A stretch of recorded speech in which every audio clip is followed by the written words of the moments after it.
Tonight's a big night for Mount Hermon Church.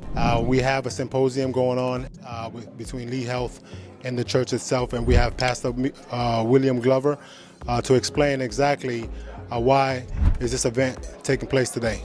This event is not just hosted by Mount Hermon Church, but by the Greater Community Interdenominational Ministerial Alliance, which is an alliance of 16 community congregations who have come together to collaborate, to advocate, and to represent community needs to stakeholders like Lee Health.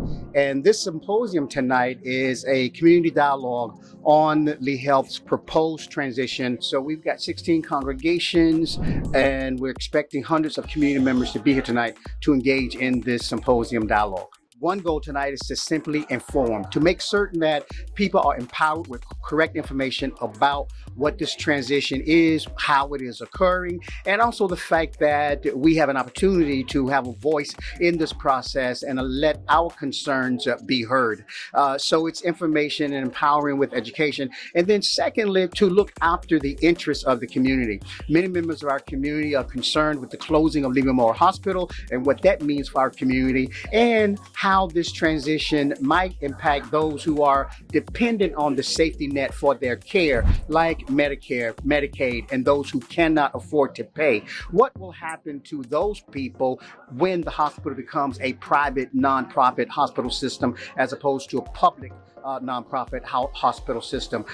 So to address those concerns, and then to empower. We're going to be presenting to Lee Health for commitment on several points of covenant protections, which will be legally binding agreements that they will put in place to assure that Lee Health will remain a safety net hospital system regardless of what comes in years to come. Once Lee Health becomes a private board, that board is by appointment. So part of the conversation and the dialogue is how can that board be representative of all of the populations of Lee County, since it will become a private appointed board. And then secondly, once that private board is in place, what are the systems of accountability? Who's going to be monitoring it? So one of the covenant agreements we are pushing for is for there to be a monitoring review board, which will be a separate board independent from Lee Health, but that we put in place to monitor and hold them accountable to the commitments that are going to be made. We have heard that Lee Health is going from public to private sector, and we want to know why and how important is that for the community, and what kind of effect is going to happen to the community. Well, Lee Health has been here for over 100 years, and we've been an independent safety net organization, and our mission is to take care of everybody, regardless of your ability to pay. And what we're looking at right now is, what does the future look like, and what structure should we be in so we can maintain that mission, so we can always be here for everyone who needs us. And so what we're assessing is whether we want to return to the format that we were actually for the first 50 years of our existence, and that's a community-based health system versus a governmental health system. One of the challenges we face as a governmental system is we can't operate outside of the Lee County borders. We can't do a lot of business ventures and partnerships with physicians and others that is really very prominent now in the healthcare world. So what we're assessing is whether it would make sense to convert to a not-for-profit private system or a community-based system. And this is like many of the systems that we know around the state, like Tampa General and Orlando Health and Naples Community and NCH. Those are all private not-for-profits or community-based not-for-profits. So we just want to assess that. So we're in the middle of that assessment. We haven't made a decision yet. The board hasn't made a decision. But we're really here tonight to talk about the process, to talk about what are we looking at, what are we assessing.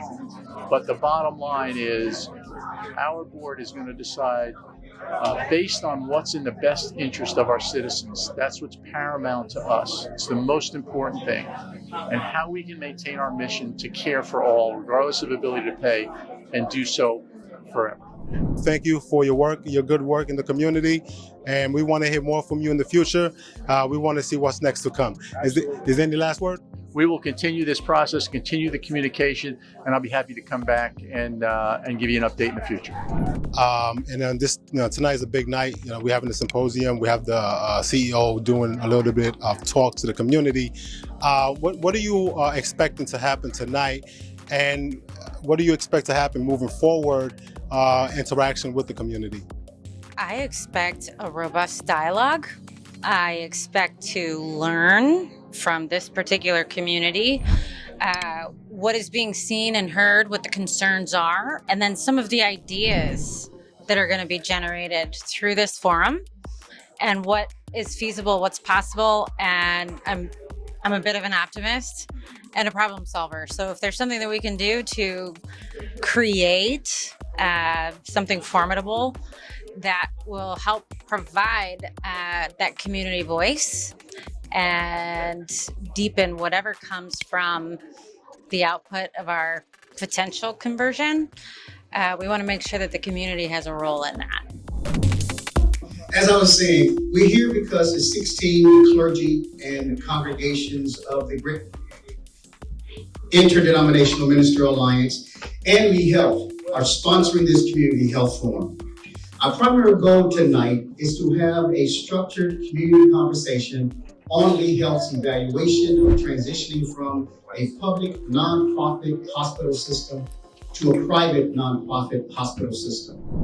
Some of the questions we seek to have answered this evening are: exactly what does this mean? How does it impact your access to healthcare? Will Lee Health remain a safety net hospital system? To make the most of our time, the following structure will be followed. After a brief round of introductions, Dr. Larry Antonucci, CEO, President of Lee Health, and his team will present a PowerPoint presentation to answer many of the questions that I have posed.